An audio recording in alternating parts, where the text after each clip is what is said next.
Hello friends, a very warm welcome to Bodhisattva PCS. My dear friend, today under current affairs section, we are going to discuss about artificial intelligence, that means कृत्रिम बुद्धिमत्ता. यह topic अपने आप में काफी ज्यादा important है. Current के लिहाज से बात करें या स्टैटिक साइंस के लिहाज से, दोनों के लिए काफी इंपॉर्टेंट है. आर्टिफिशियल इंटेलिजेंस पे बहुत साल पहले से काम किया जा रहा है. हाल ही में आपने देखा होगा न्यूज़पेपर में कि जेफरी हिंटन, जो कि आर्टिफिशियल इंटेलिजेंस के जनक माने जाते हैं, उन्होंने गूगल का साथ छोड़ दिया है. इसके पीछे उन्होंने यह तर्क दिया है कि जो औद्योगिक या प्रौद्योगिकी क्रांतियां भूतकाल में हुई थी, वो मानव के लिए उतना दुष्परिणाम उन्होंने नहीं लाया जितना कि यह घातक हो सकता है आने वाले समय में. तो यह अपने आप में काफी ज्यादा चर्चा का विषय है. इसमें देखेंगे कि वे कौन सी मोरल स्टैंड है, डायमेंशन है, इसके साथ साथ कौन से फिलोसफिकल डायमेंशन हैं जो इसमें शामिल हैं और जिसको लेके बहुत सारे वैज्ञानिकों ने चिंता व्यक्त की है. इसके साथ साथ इसमें इसका परिचय, एआई पे बेस्ट प्रौद्योगिकियां, इसका उपयोग, इससे संबंधित दर्शन और नैतिकता तो देखेंगे ही. इससे जोखिम और भारत तथा यूं कहें बिहार में एआई के क्या उपयोग हो सकते हैं, क्या लाभ हो सकते हैं और एआई के उपयोग के मतलब रास्ते में कौन कौन से व्यवधान पैदा हो सकते हैं उसके बारे में, या व्यवधान है उसके बारे में हम चर्चा करेंगे. If you are serious aspirants for BPSC examination और अदर स्टेट पीसीएस एग्जामिनेशन और IAS examination, my dear friend, then watch this video from beginning to the last. देखिए, आर्टिफिशियल इंटेलिजेंस का क्या मतलब होता है. मैं पूरा आज पीडीएफ में डिस्क्राइब कर रहा हूं. इसका स्लाइड मैं नहीं बना पाया, आज थोड़ा सा लाइट जो है दिक्कत कर रहा है हमारे इलाके में, तो आप इसी से इस समय काम चला लेना. आर्टिफिशियल इंटेलिजेंस का मतलब क्या. मैं हमेशा कहता हूं कि जब भी कोई मतलब शब्दावली से या शीर्षक के अंतर्गत कुछ भी पढ़ने की कोशिश करो तो थोड़ा सा वहां पे ठहरने की कोशिश करो, अपने दिमाग को एक्टिव करने की कोशिश करो, अपने सेंस ऑफ वंडर को एक्टिव करने की कोशिश करो. हमने देखा कि आर्टिफिशियल इंटेलिजेंस, आर्टिफिशियल मतलब क्या, जो मानव के द्वारा निर्मित होता है, और इंटेलिजेंस आपको बुद्धिमत्ता पता ही है, आप बहुत बुद्धिमान व्यक्ति हो, तो ऑलरेडी ये चीज आपको जो है पता है. तो देखिए, जो कृत्रिम रूप से बुद्धिमत्ता तैयार की जा रही है और मशीनों में डाल दी जा रही है, उसी को आजकल कृत्रिम बुद्धिमत्ता बोलते हैं. या यूं कहें कि मशीनों के द्वारा प्रदर्शित की जाने वाली बुद्धिमत्ता या मनुष्य के समान बुद्धिमान कंप्यूटर या मशीन बनाने से संबंधित है, जो कि मैंने पहले बताया. यह शब्द जो है जॉन मैकार्थी के द्वारा गढ़ा गया था. कौन सा शब्द? Artificial intelligence. इसको यदि स्टैंडर्ड रूप से परिभाषित करें तो जो भी कमांड और प्रोसेसिंग के थ्रू जो भी डेटा वगैरह इनपुट किया जाता है मशीन में, उसको खुद से पढ़ के और किसी निष्कर्ष तक पहुंचना ही आर्टिफिशियल इंटेलिजेंस है, माय डियर फ्रेंड, जो कि मैं पीडीएफ में एकदम डिस्क्राइब किया हूं. आप पीडीएफ पढ़ लेना डिटेल रूप पे, ठीक है. आजकल यह एक अम्ब्रेला शब्द बन गया है, आर्टिफिशियल इंटेलिजेंस. इसमें रोबोटिक प्रोसेस ऑटोमेशन के साथ साथ वास्तविक रोबोटिक्स के सब कुछ शामिल है, हर एक पार्ट शामिल है. अब ये दोनों जो कठिन शब्द हैं, बहुत सारे लोग जो साइंस बैकग्राउंड के नहीं होते हैं तो वो डर जाते हैं इन चीजों से, तो मैं आपको समझा देता हूं. ऑटोमेशन क्या होता है? ऑटोमेशन मतलब स्वचालित.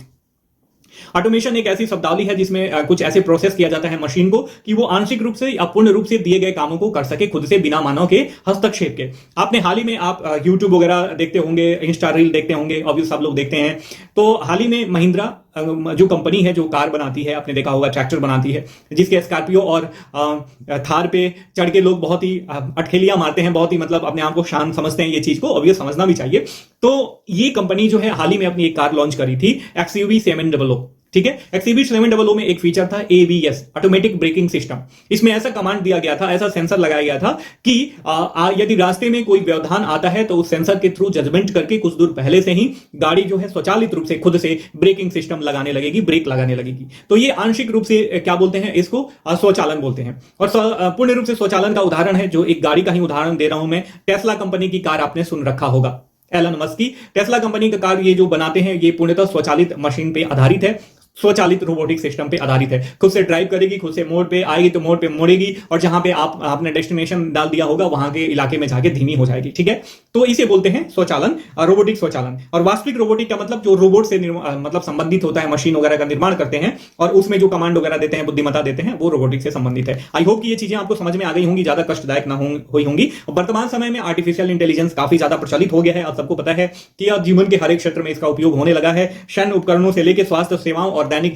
जीवन के कार्यकलाप में भी हम आर्टिफिशियल इंटेलिजेंस का उपयोग करने लगे हैं. अब एआई पे आधारित प्रौद्योगिकियों के उदाहरण देख लेते हैं, क्योंकि यह काफी इंपॉर्टेंट है. और यहां से मैं ये बता रहा हूं कि 68 बीपीएससी में हो सकता है कि क्वेश्चन अराइज करते. ये टॉपिक मैंने बताया था 68 बीपीएससी मेंस के लिए पढ़ने के लिए, तो हो सकता है क्वेश्चन अराइज करते. तो आप जो है ये पूरा पढ़ के जाना, तैयार करके जाना. ठीक है. और हाल ही में जो अपडेशन मिला है, जॉन जेफरी हिंटन का मैंने एग्जांपल दिया है, जिन्होंने गूगल को छोड़ दिया है, जो एआई के जनक माने जाते हैं, तो उनका केस स्टडी देना जो है अत्यंत ही लाजमी है यदि क्वेश्चन आप ये लिख रहे हो तो, माय डियर फ्रेंड. ठीक है. रोबोटिक प्रोसेस ऑटोमेशन, जैसे मैंने बताया कि कैसे ऑटोमेशन होता है. यह अब ऑटोमेशन एक सिस्टम या प्रोसेस को स्वचालित रूप से कार्य करने की प्रक्रिया है, और इसमें मनुष्यों के द्वारा किए जाने वाले अधिक मात्रा में जो मतलब विशाल मात्रा में जो वास्ट अमाउंट ऑफ वर्क होता है, उसको करने में, या जो वर्क बार बार करना होता है, उन वर्कों से बचने के लिए, मनुष्यों को बचने के लिए यहां से इसमें उन क्षेत्रों में जो है रोबोटिक प्रोसेस ऑटोमेशन वाले मशीन का उपयोग किया जाता है। ठीक है, ये इसके साथ साथ यह बदलती परिस्थितियों के अनुरूप अपने कार्य क्षमता में भी बदलाव कर लेता है। इसके साथ साथ प्राकृतिक भाषा प्रसंस्करण।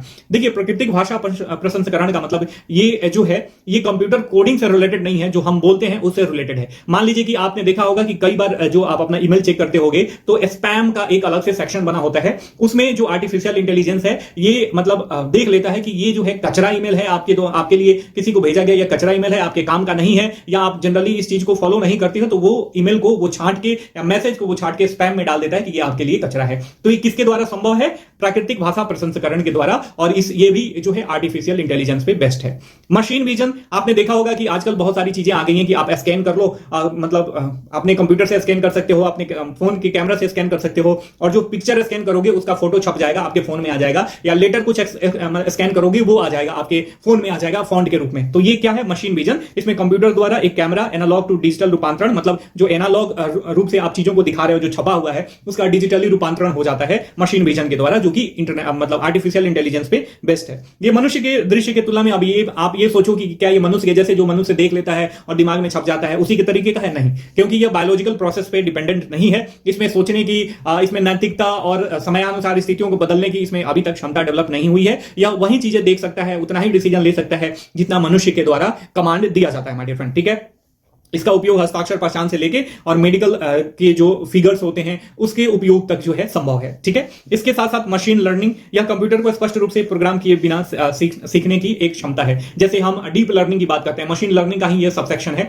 डीप लर्निंग मतलब जो भी हम, जैसे हमारे न्यूरॉन्स होते हैं ना मस्तिष्क के, वैसे ही डीप लर्निंग काम करता है। ये आर्टिफिशियली रूप से डेटा का न्यूरॉन्स है, ये डेवलप किया जाता है मनुष्यों के द्वारा, मतलब मशीन के लिए, और उसमें डेटा को पढ़ के समझ के वो खुद से डिसीजन लेता है और फाइनली निष्कर्ष तक पहुंचता है। यही है मशीन लर्निंग। इसी का उपयोग जो है किया जाता है इसमें आर्टिफिशियल इंटेलिजेंस में। और इसके साथ साथ रोबोटिक या रोबोट के डिजाइन निर्माण पर केंद्रित है, और इसका उपयोग जो है अक्सर उन कार्यों को करने के लिए किया जाता है ऑब्वियस, जो कठिन है मनुष्यों के लिए या बार बार हमेशा करने पड़ते हैं, तो रोबोटिक्स वगैरह का उपयोग किया जाता है। और आजकल रोबोट तो इतना प्रचलित हो गया है कि चाइना में आप जाओगे तो जो कस्टम्स ऑफिसर्स है ना, उसमें बहुत सारे कस्टम्स ऑफिसर रिप्लेस कर दिए गए हैं रोबोट के द्वारा। ठीक है, आपने न्यूज़पेपर में पढ़ रखा होगा। जापान में जो है डेली जो वर्कर होते हैं, जो आपके घरों में झाड़ू पोछा लगाते हैं, आपको चाय सर्व करते हैं, ये सारी चीजें रोबोट आजकल कर रहे हैं। तो रोबोटिक्स जो है इतना आगे बढ़ गया है। अब ये एआई का अनुप्रयोग काफी है। हमने ये प्रौद्योगिकी देखी कि कैसे रोबोटिक सिस्टम में एआई का उपयोग होता है, कैसे मशीन लर्निंग में एआई का उपयोग होता है, कैसे मशीन विजन, प्राकृतिक भाषा प्रसंस्करण, एआई, साथ में रोबोटिक प्रोसेस ऑटोमेशन में कैसे आर्टिफिशियल इंटेलिजेंस का उपयोग हो रहा है।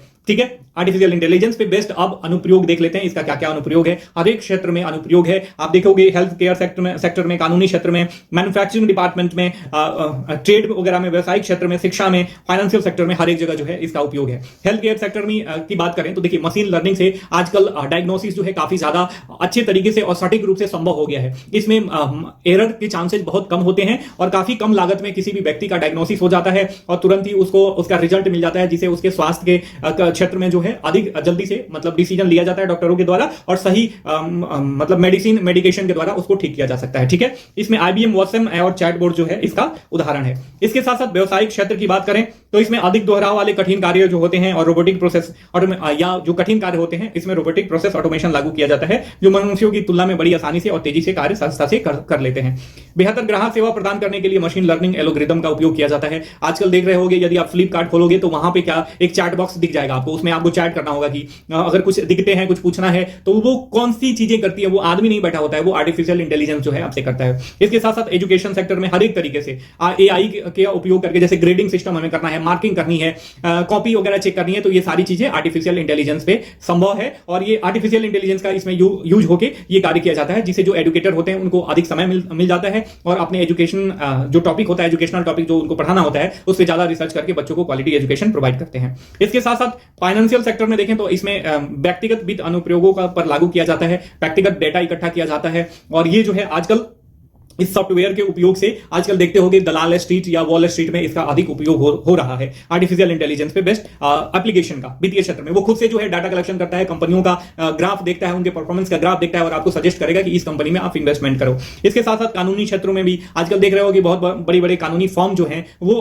रोबोट का उपयोग कर रहे हैं, कानूनी रोबोट का उपयोग कर रहे हैं, जहां से आपको जो प्राइमरी सजेशन होता है वो रोबोट दे देगा। इसका विनिर्माण के क्षेत्र में सदियों से मतलब बहुत पहले से इसका यूज हो रहा है, और आजकल एडिटिव मैन्युफैक्चरिंग जो 3D प्रिंटिंग देखते हो, इसके आने से जो है ये बहुत ही क्रांतिकारी सिद्ध हो रहा है। इसमें भी विनिर्माण के क्षेत्र में एआई का उपयोग किया जाता है। इसके साथ साथ इंटेलिजेंट रोबोट, जो आप सेंसर वगैरह लगाते हो किसी भी डिवाइस में, तो ये मौसम का पूर्वानुमान कर लेता है, कितनी गर्मी होने वाली है, कितना विंड स्पीड रहने वाला है, ध्वनि, टक्कर, दबाव, जो भी भौतिक डेटा है इसका कलेक्शन करके आपको पूर्वानुमान देने में यह सक्षम है और सीखने में भी सक्षम है।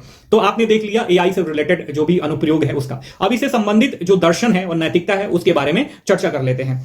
इसमें कुछ प्रश्न है कि क्या एआई जो है मानवता के लिए खतरनाक है? हम यह कैसे सुनिश्चित कर सकते हैं कि मशीनें जो है नैतिक रूप से व्यवहार कर सकती हैं? ये क्या संभव नहीं है कि मशीन जो है खुद से जानबूझ के एरर करे और आपके काम को आपको हानि पहुंचा सके? ठीक है, ऐसे बहुत सारे केसेस जो है जापान में देखने को मिल रहे हैं। क्या कृत्रिम सामान्य बुद्धि जो है, दैट मींस जो आर्टिफिशियल इंटेलिजेंस है, क्या सामान्य बुद्धि की तरह कार्य कर सकता है? दैट मींस ये खुद प्रॉब्लम को आइडेंटिफाई करे और मनुष्य जो है उसका सॉल्यूशन मतलब प्रदान करे। क्या मशीनों के लिए मन, चेतना और मानसिक स्थिति उसी अर्थ में संभव है जैसा मानव के लिए संभव है? ऐसा ही ये सबसे बड़ा क्या है, एक चिंता का विषय है कि यदि मशीनों में भी संवेदना जागृत हो जाए तब क्या होगा? मन, चित्त और जो भी संवेदना है उसका वही अर्थ हो जाए मशीनों के लिए जो मानव के लिए है, तो मानव में और मशीनों में फर्क करना असंभव हो जाएगा। क्या मशीन जानबूझकर नुकसान पहुंचा सकती है? ये सारी कुछ मतलब दिक्कतें हैं जो हमको सॉर्ट आउट करनी है। इसका आंसर ढूंढना जो है ये जरूरी है। अब जेफरी हिंटन का ये स्टेटमेंट देख लेना, प्रमुख खतरे इन्होंने बताया है, इसको देख लेना, इसका शॉर्ट नोट्स बना लेना। अब क्या क्या जोखिम है? पहले तो रोजगार में कमी, जैसे रोजगार संकट हो सकता है, जैसे कि मैंने पहले बताया कि चाइना में जो है बहुत सारे कस्टम्स ऑफिसर रोबोटिक सिस्टम के द्वारा मतलब रिप्लेस कर दिए गए हैं। जापान में जो घरेलू दैनिक कार्य होते हैं वो रोबोट के द्वारा किए जा रहे हैं। इसके साथ साथ अस्तित्वगत जोखिम जो है मानव के ऊपर खतरा उत्पन्न कर सकता है, क्योंकि आने वाले समय में यदि मशीन जो है खुद से रेप्लिकेट कर सके, खुद के डिसीजन खुद ले सके बिना मनुष्य के कमांड के, उनमें भी संवेदना जागृत हो जाए, तो ये अपने आप को जितना जल्दी से रिबूट कर सकते हैं, रिबिल्ड कर सकते हैं, जबकि मानव उतना जल्दी से नहीं कर सकता। ये धीमी जैविक प्रक्रियाओं पर डिपेंड है मानव। तो ये मनुष्य को जो है मशीन स्थानांतरित कर देंगे और मनुष्य के अस्तित्व पे ये संकट उत्पन्न हो सकता है। स्टीफन हॉकिंस ने एक बार कहा था, पूर्ण कृत्रिम बुद्धि का विकास मानव जाति का अंत कर सकता है। इसके साथ साथ असामाजिक तत्वों के द्वारा यदि असामाजिक तत्वों के हाथ में चला जाए, चोरों के हाथ में चला जाए, डकैतों के हाथ में चला जाए, आतंकवादियों के हाथ में चला जाए, तो ये जो है ये तो डिजास्टर साबित हो सकता है दुनिया के लिए। इसके साथ साथ मानव से मानव संपर्क में जब कमी आएगी, लोग मशीन पे डिपेंडेंट हो जाएंगे, तो जो सामाजिक नैतिकता है उसका जो है पतन हो जाएगा। भारत के लिए क्या महत्व है?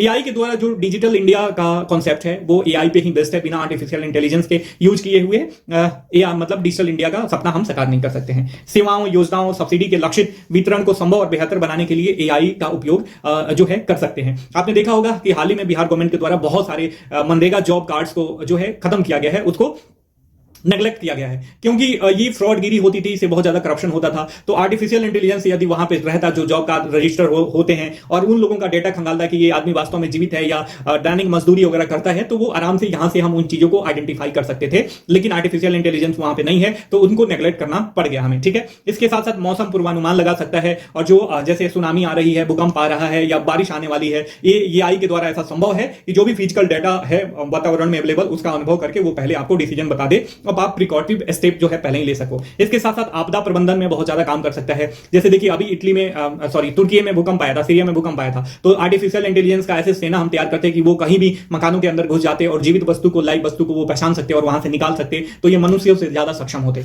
इसके साथ साथ आतंकवाद विरोधी अभियान में भी इनका यूज हो सकता है। आपने देखा होगा कि आतंकवादियों द्वारा माइन बिछा दिया जाता है, तो सेना के कई जवान और पलटन जो है मर जाते हैं, तो वहां पे एआई रोबोट रहता, तो पहले से ही सेंसर्स के थ्रू वो पहचान लेता कि यहाँ पे माइंस वगैरह हैं, यहाँ पे लैंड माइन वगैरह बिछाई गई है, तो यहां से सेना न जाए, तो वहां से जो है उसका एआई का उपयोग करके हम सेना को लाभ कर सकते हैं, या आतंकवाद विरोधी अभियान में जो है सहायक सिद्ध हो सकता है। संसाधन संरक्षण और मॉनिटरिंग संभव है। आपने देखा होगा कि बहुत सारे जंगलों में जो जानवर होते हैं, वन सिंह वाला राइनो होता है या हाथी होती है, उनके दांतों के लिए उनको मार दिया जाता है, उनकी पोचिंग की जाती है। तो यदि एआई का एक सेना तैयार किया जाए, फॉरेस्ट रेंजर तैयार किया जाए, जो कहीं भी दुर्दांत इलाकों में भी घुस जाए, पेड़ों पर चढ़ के बैठ जाए और वहां से मॉनिटरिंग करें और पशुओं को हानि पहुंचाने वाले लोगों को सजा दे सकें, तो ये काफी हद तक जो है हम इसे संसाधन संरक्षण और मॉनिटरिंग कर सकते हैं।